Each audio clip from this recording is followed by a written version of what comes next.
여러분, 구정명절간 큰 복을 받고 하나님이 주신 기쁨 가운데 살아가시기를 축원합니다. 지난주 우리는 베드로의 말씀을 통하여서 우리가 주님 다시 오실 때 그 앞에서 칭찬도 받고 영광도 누리고 존귀를 누리는 거룩한 제사장이 되고 거룩한 자가 되기 위해서 버릴 것이 있음을 우리에게 말씀하여 주셨습니다. 우리의 삶 가운데서 떼어서 버릴 것, 악독을 떼어버리라고 말씀합니다. 우리 속에 있는 기만, 외식, 시기, 모든 비방하는 말을 다 하나도 남김없이 집어치우라라고 말씀을 들었습니다. 여러분, 한 주간 한번 떼어 보셨습니까? 요거는 좀 내려놔야 되겠다 하는 거. 그리고 베드로는 이렇게 버릴 것뿐만 아니라 우리가 사모할 것도 있다라고 말씀하셨습니다. 갓난아기들이 어머니의 젖을 사모하듯이 우리는 속일 수 없고 너무나도 성실하고 신실한 하나님의 진리의 말씀을 아기가 어머니 젖을 사모하는 것처럼 그렇게 사모해야 된다라고 말씀합니다. 그래서 그 말씀을 그렇게 사모하여서 먹고 내 속에 녹여 우리의 믿음이 조금이라도 성장하였다면은 구원 안에서 이 기이한 구원의 빛에 들어가게 하신 예수의 놀라운 은혜, 형용할 수 없는 이 우수한 주님의 사랑을 선포하며 살아가는 것, 이것이 우리의 삶이다라고 지난주 말씀을 나눴습니다. 그렇습니다. 죄인인 나를 구원하여 은혜로 탁월하게 바꿔주신 하나님의 은혜를 날마다 증거하고 입술이 마르도록 선전하며 살아갈 수 있는 여러분들 되시기를 주의 이름으로 축원합니다. 오늘 말씀은 베드로의 서신입니다. 예수님의 수제자가 베드로였습니다. 예수께서 말씀하시기를 너는 이제부터 사람을 낚는 어부가 되게 되라라는 말씀을 따라 이 베드로가 예수님의 제자가 되었지요. 3년 동안 예수님과 동고동락하면서 복음의 말씀을 배웁니다. 그러니까 과외, 복음에 대한 과외를 3년 동안 받은 것입니다. 그리고 이 베드로는 예수님의 십자가의 죽음을 눈앞에서 목격합니다. 뿐만 아니라 예수님이 살아난 것도 눈앞에서 목격합니다. 그리고 예수께서 하늘로 승천한 것도 이 베드로는 두 눈으로 목격한 자입니다. 베드로는 이 사건을 몸소 체험한 후 삶의 변화뿐 아니라 신분의 완전한 변화를 누렸지요. 아, 이게 다가 아니구나. 이 땅이 다가 아니구나. 아, 예수를 믿는 이런 사람에게는 이러한 것들이 있겠구나라는 사실을 알고 확인하였습니다. 그래서 오늘 또 여전히 베드로가 우리에게 이야기하는 것은 예수를 믿는다는 것은 놀라운 삶의 변화뿐만 아니라 신분의 변화도 있는 사람들이 바로 그리스도인이다라고 말합니다. 여러분, 뭐가 변하셨습니까? 뭐가 바뀌어야 됩니까? 이런 변화의 근거로 베드로는 오늘 2장 10절의 말씀을 우리에게 제시합니다. 뭐라고 제시하냐면요, 너희가 전에는 백성이 아니었더니 라고 말합니다. 옛날에는 전혀 하나님과 관계없는 사람이었는데 이제는 하나님의 백성이다 라고 말합니다. 그리고 전에는 긍휼을 얻지 못하였더니 이제는 긍휼을 얻은 자다라고 10절, 우리가 읽진 않았지만 바로 위에 절에 이렇게 이야기를 합니다.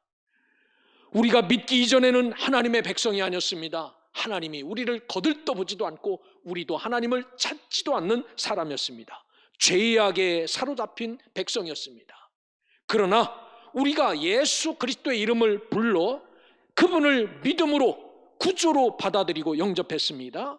이 순간 우리는 하나님의 백성이 되었습니다. 예전에는 이분의 긍휼하심이 눈꼽만큼도 우리에게 없었습니다. 그런데 이제는 긍휼을 얻은 자라고 말합니다. 여러분, 긍휼이 무엇입니까? 헬라어로 긍휼을 엘레에오라고 썼어요. 이 말은 전적으로 하나님의 은혜가 전제된 말씀입니다. 하나님께서 나를 사랑스럽게 여기시는 겁니다. 너 왔느냐? 아프냐? 어떠냐? 라고 이렇게 사랑스럽게 묻는 겁니다. 하나님께서 나를 동정하십니다. 세상에선 나를 인정하지 않지만 그래, 내가 내 마음 안다. 내가 너를 사랑하지.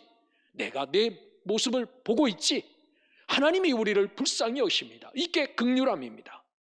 예수 믿기 이전에는 하나님의 이런 긍휼함이 나에게 없었습니다. 그런데 예수 믿고 예수를 나의 구주로 고백하는 순간 하나님이 나의 죄를 불쌍히 여겨주십니다.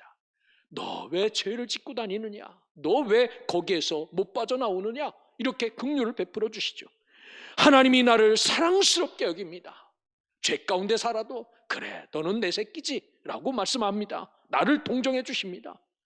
때로는 죄에 억눌려 살아도 그 때 묻은 가슴도 어루만져 주시고 내 아픈 상처도 어루만져 주십니다. 이런 삶이 긍휼을 얻은 자의 삶입니다. 예전에는 그런 게 없었습니다. 그런데 믿고 났더니 하나님이 나를 이렇게 긍휼히 여겨 주신 겁니다. 여러분, 믿는 자들의 신분이 이렇게 변했습니다. 그런데도 이 신분에 이런 놀라운 축복이 있는 것을 모르고 감격 없이 살아가면 우리는 그리스도인이 아닙니다. 여러분 속에 기쁨 있습니까? 여러분 속에 이런 긍휼함을 힘입고 눈물 있습니까? 여러분, 기쁨도 눈물도 회복되기를 주의 이름으로 축원합니다. 이런 큰 하나님의 은혜를 잊고 사는 사람인데 얼마나 기뻐하며 살아야 됩니까? 얼마나 감사하며 살아야 됩니까? 이렇게 믿게 된 것은요, 놀라운 사건이지요. 죄의 백성에서 천국의 백성, 하나님의 백성으로 우리가 변했습니다. 베드로는 이렇게 변한 우리들에게, 신분이 변화되고 모든 삶이 변한 우리에게 그리스도인으로서 탁월한 삶을 살라라고 말씀합니다. 대충 그저 여기에 끌리고 저기에 끌려가 아니라 아주 월등한 탁월한 멋진 삶을 살라라고 말하지요. 그러면서 우리의 존재를 깨워줘요. 어떤 사람인지를 깨워줍니다. 11절에 보면 사랑하는 자들아 라고 말합니다. 거류민과 나그네 같은 너희를 권하노니 라고 시작을 해요. 우리가 신분이 변화되고 이렇게 예수 믿고 긍휼함을 얻은 사람인데 우리에게 말하기를 너희들 여기에 보면 나그네 같은 사람들이야 라고 깨워줍니다. 우리에게는 고향이 있습니다. 고향. 설 명절이 되어서 벌써 고향에 가신 분도 있습니다. 오늘 일부 예배 많이 나오셨는데 일부 예배를 드리고 고향으로 가신 분들이 참 많습니다. 여러분, 고향 있지요? 고향. 지금 우리는 우리의 삶이 어떠냐면요, 우리의 고향, 진짜 고향을 잊고 살아요. 그리고 여기서 사는, 이 땅에서 사는 삶이 아주 평생 살아야 될 것처럼 사는 사람들이 바로 저와 여러분들입니다. 그래서 땅도 사고 여기서 오래오래 살려고 집도 짓고 삽니다. 그런데 사도 베드로는 뭐라고 말합니까? 우리에게 이 땅이 오래 살 때가 아니라 우리는 거류민이고 나그네라고 말씀을 하세요. 그래서 이 세상은 잠깐 머무는 곳이고 우리가 진짜 가서 오래오래 살 곳은 저 천국, 우리가 영원히 살 본적지가 저 하늘나라라고 말합니다. 우리가 세상에서도 이런 경험을 하지요. 이제 집이 없어서 전세나 월세를 사시는 분들이 있지 않습니까? 새 집에 살아요. 근데 이 새 집을 자기 집으로 생각하는 사람이 있습니까? 그래서 이곳에서, 새 집에서 내가 죽을 때까지 살려고 정말 최고의 자재로 새 집을 꾸밉니다. 막 금도 붙이고 은도 붙이고, 그리고 이 새 집을 모든 기술을 적용하여서 그렇게 인테리어를 합니다. 여러분, 새 집에 들어가서 이렇게 하십니까? 안 하지요. 왜 안 합니까? 언젠가는 내 집으로 이사 갈 것이기에 이렇게 임시로 거처로 살고 있는 새 집에 투자하는 사람은 없습니다. 그 새 집이 아무리 좋아도, 내 집이 있기에 아쉬워도 그 새 집에서 영원히 살 수 없죠. 언젠가는 떠납니다. 베드로는 말합니다. 예수 믿는 순간 우리는 세상에서는 나그네지만 하나님 나라에서는 주인으로 살 수 있다라고 말해요. 그래서 우리는 이 땅에서 어떻게 살 것인지 선택하며 살아야 됩니다. 여러분, 나그네로 살아가는 진짜 본향의 집은 놔두고 이 전셋집에서 여러분 영원히 살 것처럼 사는 자 없기를 주의 이름으로 축원합니다. 온통 우리는 이 땅의 삶을 목표로 살지만 그렇지 않습니다. 성경은 이 땅이 목표가 아니라 마지막 갈 곳, 그곳을 준비하며 살라라고 말해요. 전셋집 살면서 여러분 하는 게 뭡니까? 진짜 내 집 사서 들어갈 그 집을 위해서 꿈꾸며 준비하죠. 그 집 가면 이렇게 꾸며야 되겠다, 저렇게 꾸며야 되겠다. 이런 것처럼 이 땅에 살면서 천국 갈 준비를 하며 살라라고 말하죠. 오늘 우리는 2000년 전에 살았던 시몬 베드로가 보낸 편지를 읽고 있는데 베드로는 분명하게 말합니다. 우리는 나그네 같은 사람들이다 라고 말합니다. 여러분, 예수 그리스도를 진심으로 믿고 살고 있다면 나는 본향을 향하여 가는 나그네로 나의 모습을 볼 수 있어야 됩니다. 아, 그렇구나. 내가 이 땅에서 오래오래 살 사람들이 아니라 잠깐 거쳐가는 나그네가 바로 나의 삶이구나. 오늘 이게 베드로의 말이지요. 우리는 이 베드로의 말을 동의하고 저와 여러분들은 이곳에 목표와 목적을 두는 사람들이 아니라 본향을 그리며 새로운 출발을 분명히 하고 나갈 수 있기를 주의 이름으로 축원합니다. 우리의 주소는 인천광역시 부평구 동수로 32번지가 아닙니다. 진짜 살아갈 곳은 하나님의 나라, 천국이 우리가 갈 마지막 주소라는 겁니다. 우리가 이 땅에 살면서요, 나는 이런 이력을 가지고 사는 사람이라고 자랑하며 삽니다. 나는 이런 학교에 나왔어, 나의 직업은 이런 거야 라고 말합니다. 그런데 이제부터는요, 나그네로 살아가는 사람들이, 여러분 한번 생각을 해보십시오. 나 밥그릇 이런 거 쓴다, 구걸하러 다니면서. 너 깡통 뭐 쓰냐? 나는 이런 깡통 쓴다. 참 웃기지 않습니까?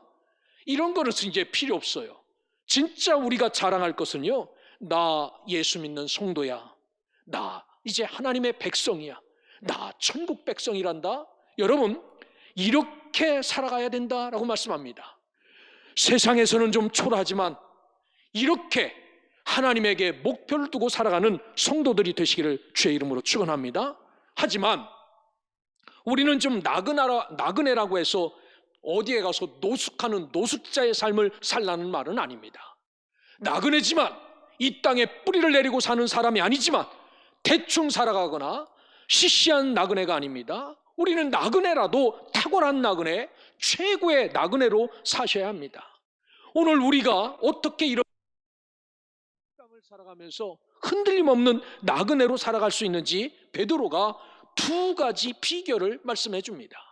첫 번째가 뭐냐면요, 육체의 정욕을 제어하는 삶을 살아라 라고 말씀합니다. 11절을 보십시오.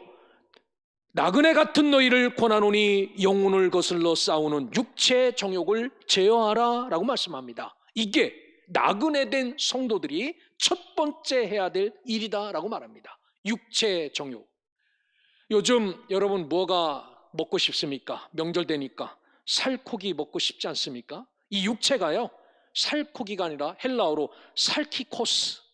저는 읽어가면서 살코기인 줄 알았어요. 살키코스입니다. 이게 뭐냐면 육적인, 육욕의 정욕은 뭐냐면요, 에피티메입니다. 우리 육신이 갈망하는 욕망, 갈망, 이런 것들이 바로 육체 정욕입니다. 우리는 온통 이 우리의 목적과 계획과 꿈 다 육적인 욕망과 갈망으로 채우며 살아갑니다. 이것을 목표로 하며 살아가고 있어요. 지금도 여러분 대부분이 그렇습니다. 내가 10년 동안 일해서 이 집에, 이 땅에 큰 집을 짓겠다. 내가 10년 동안 일해서 이거 사겠다. 다 이 땅의 목표입니다. 우리 육신의 유혹, 욕망과 갈망을 채우기 위해서 이렇게 살아갑니다. 그런데 진짜 우리가 가야 될 그 집은 눈꼽만큼도 생각하지 않아요. 밥을 먹어도 나의 욕망을 채우기 위해서 먹습니다.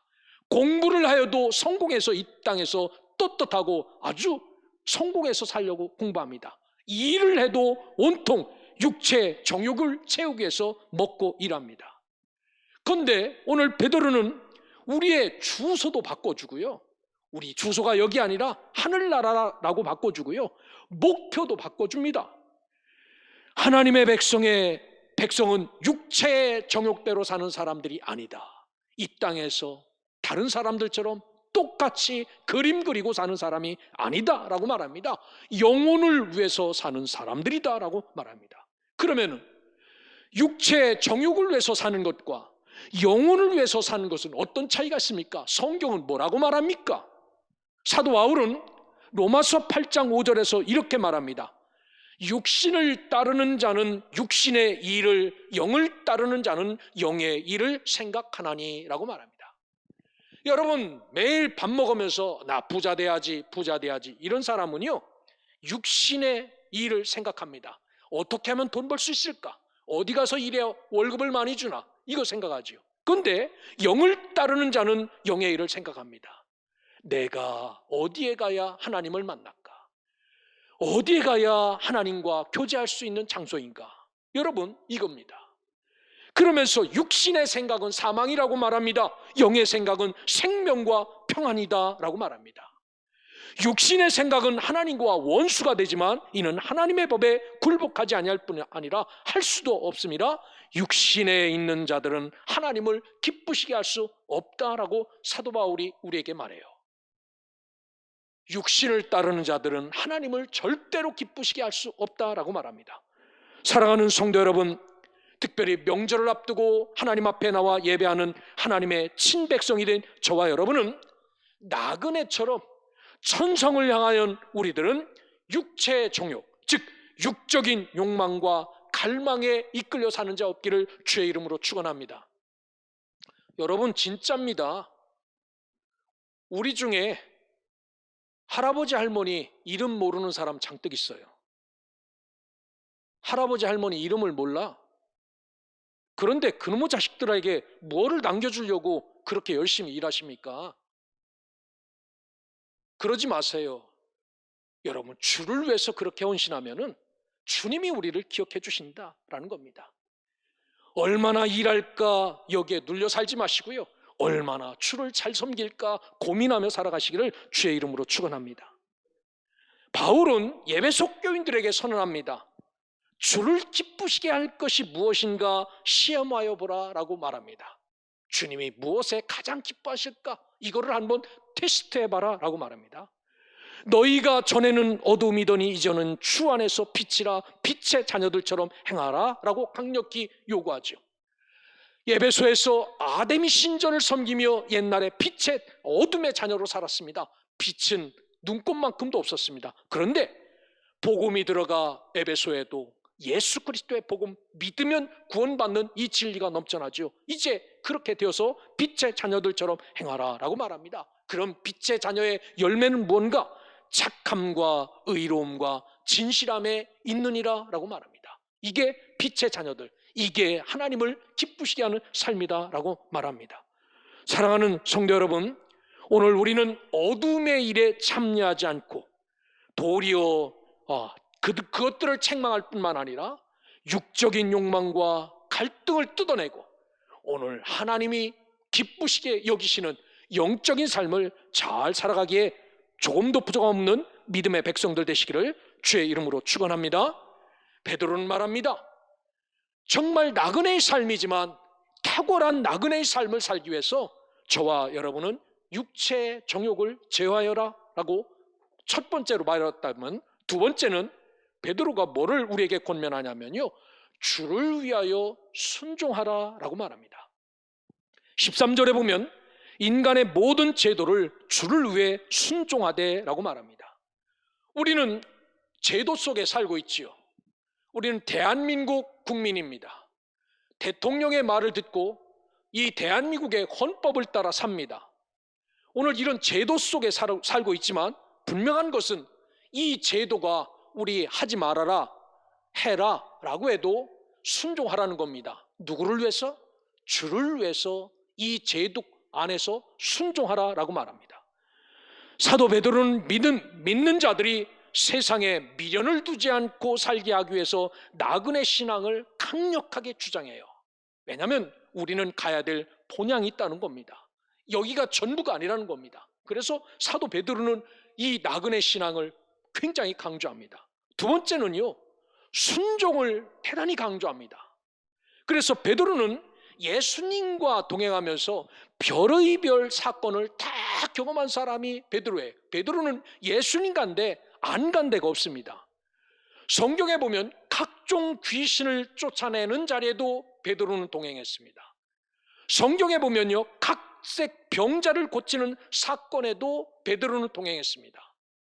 베드로는 초자연적인 기적, 죽은 사람이 일어나고 바다가 잔잔해지고 떡 5개로 5,000명을 먹이는 이 초자연적인 기적을 베푸는데도 베드로는 거기에 동참했습니다. 그리고 베드로가 느낀 게 있죠.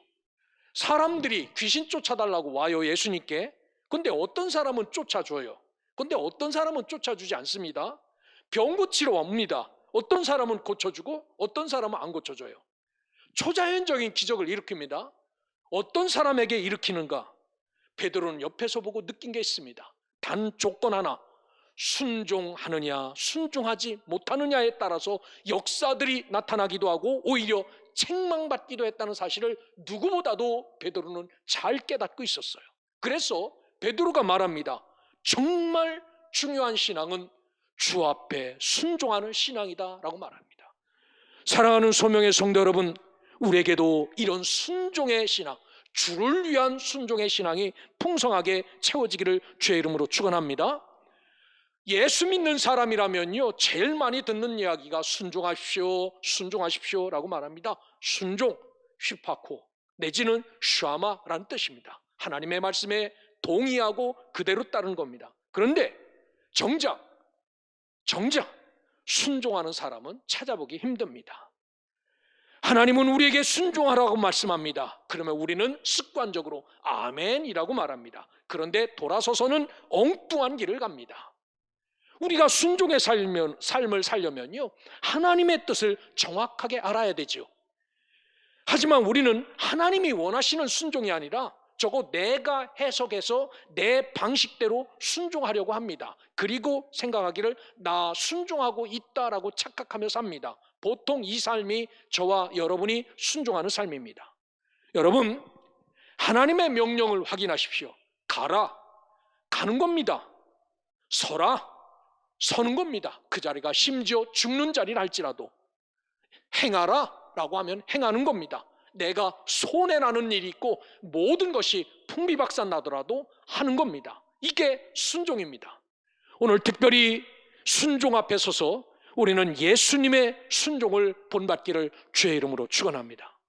예수님은 십자가의 죽음을 눈앞에 두고 겟셋만의 동산으로 가죠. 이 죽음이 얼마나 아픈 죽음인지를 잘 알기에 예수님은 마태 복음에 보면 얼굴을 땅에 묻고 기도하기 시작합니다. 마태, 마가, 누가가 동일하게 이 내용을 기록하고 있어요. 기도의 내용이 뭐냐? 아버지여, 만일 할만하시거든 이 잔을 내게서 지나가게 하옵소서. 하나님, 이 방법 말고도 당신이 세상을 구원할 방법이 얼마든지 있사오니 이 방법은 건너뛰시고 다른 방법을 통하여 세상을 구원해 주십시오라는 간청입니다. 그런데 예수님이 이런 기도를 드리다가 그러나라고 말합니다. 내 원대로 마시고 아버지의 원대로 하옵소서라고 기도합니다. 나의 원, 에고델로, 나의 뜻, 나의 목표, 나의 계획대로 움직이지 마시고 아버지의 원, 아바시, 하나님의 계획대로, 하나님의 그 섭리와 목표대로 움직이기를 원합니다 라고 말합니다.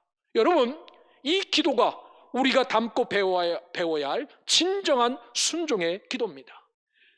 사랑하는 성도 여러분, 예수님처럼 나의 원이 아니라 아버지의 원대로 되기를 기도하는 순종의 사람들이 되시기를 주님의 이름으로 축원합니다. 여러분, 이게 진정한 순종이에요. 주를 위한 순종이죠. 13장 13절 14절에 보면은 인간의 모든 제도를 주를 위하여 순종하되 혹은 위에 있는 왕이나 혹은 그가 악행하는 자를 징벌하고 선행한 자를 포상하기 위하여 보낸 총독에게 하라라고 말합니다. 여러분, 세상 권세 잡은 사람들은 야, 성경에도 왕에게 순종하라고 했다고 너희들 순종하라고 합니다. 그런데 중요한 이유를 그들은 모르고 하는 이야기지요. 여러분, 왜 우리가 그들에게 순종해야 됩니까? 그 이유가 무엇입니까? 성경에 보니까 주를 위해서 그들에게 순종하라라고 말합니다. 세상에서 순종의 기준은 누굽니까? 나입니다. 나.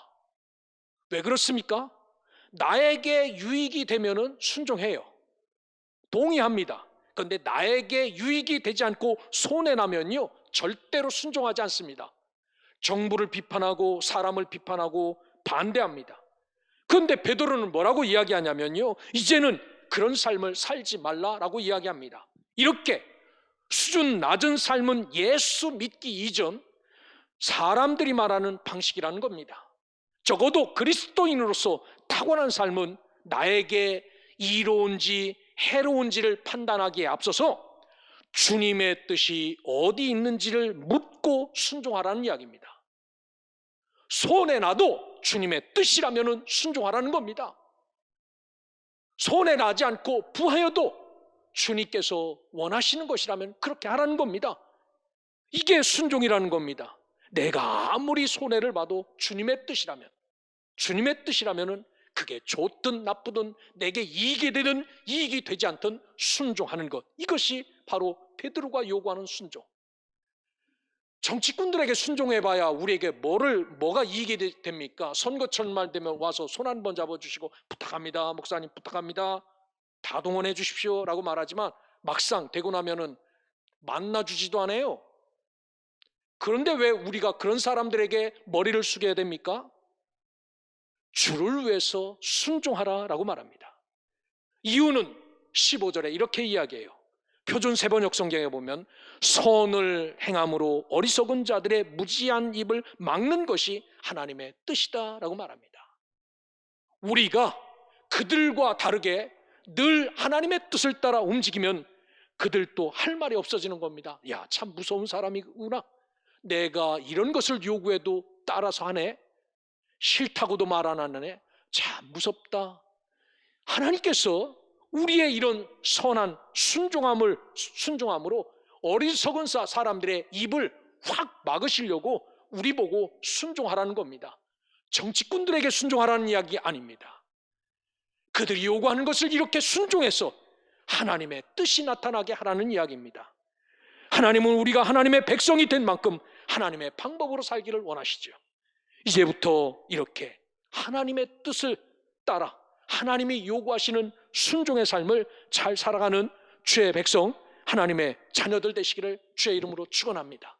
왜냐하면 우리는 긍휼을 입은 자예요. 그래서 우리 속에 있는 모든 정욕과 육체의 욕심을 다 떼어서 버리는 겁니다.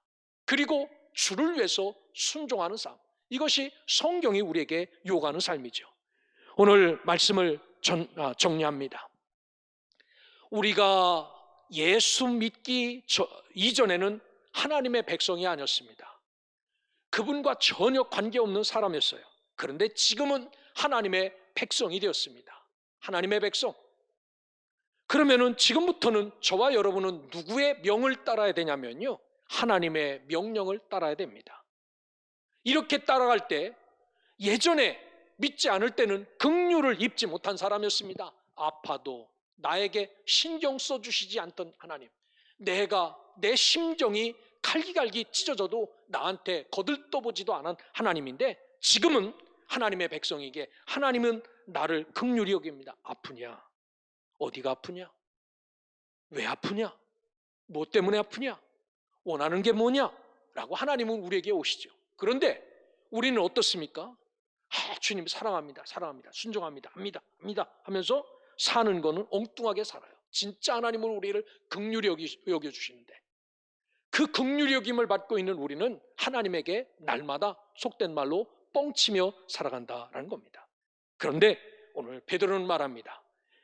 예수를 믿음으로써 우리에게는 달라진 특징들이 나타나야 된다라고 말합니다. 이 땅이 아니라 하나님 나라가 종착역이고 본향이라는 사실을 잊지 않고 살아가는 탁월한 믿음의 백성이 되어야 한다라고 말합니다. 그러기 위해서는 우리 욕심에 끌려서 살지 말라라고 말합니다. 우리가 하고 싶은 것, 우리가 목표로 하는 것, 세상적인 인간적인 방법을 수단하여 그것을 따라 살지 말라라고 말합니다. 우리의 목표는 이 땅이 아니라 저 나라다라고 말하죠. 한 발 한 발 그 나라를 향해서 가요. 여러분 너무 슬퍼하지 마시길 바랍니다. 하루 한 해를 보내면서 주름이 늘었다고 여러분 마음 아파하지도 마십시오. 그러면서 느끼는 게 뭐야 됩니까? 아유, 내 집으로 돌아가는 날이 가까워오는구나. 감사하며 살아가시길 바랍니다. 뿐만 아니라 주를 위해서 순종하라는 겁니다. 세상의 제도권 안에 살지만 주를 위해서 진짜 멋진 나그네로 탁월한 사람으로 순종하면은 세상 사람들이 우리를 보고 아무 소리 못한다라고 말합니다. 이렇게 살면 탁월한 나그네의 삶을 살다가 진짜 본향으로 가서 그 본향의 기업을 받을 수 있다라고 말합니다. 하나님은요, 우리를 이 땅에 세워주실 때 너 내가 택한 족속이다, 내가 너를 만든 사람이다 라고 말합니다. 너는 왕같은 제사장이다 라고 말합니다. 너는 특별한 나라다, 그리고 나의 소유된 백성이다, 주님이 말해요. 2000년 전에 나를 위해서 이 서신을 남긴 베드로의 뜻을 따라 저와 여러분들도 하나님의 긍휼을 입은 자답게 내 속에 있는 육신의 모든 정욕을 다 제거하고 주를 위한 순종의 삶을 잘 살아 다시 오실 주님의 길을 예비하며 이 시대 왕같은 제사장으로 하루하루 멋지게 탁월하게 믿음의 길을 걸어가는 주의 자녀들 되시기를, 주의 백성들 되시기를 주의 이름으로 축원합니다.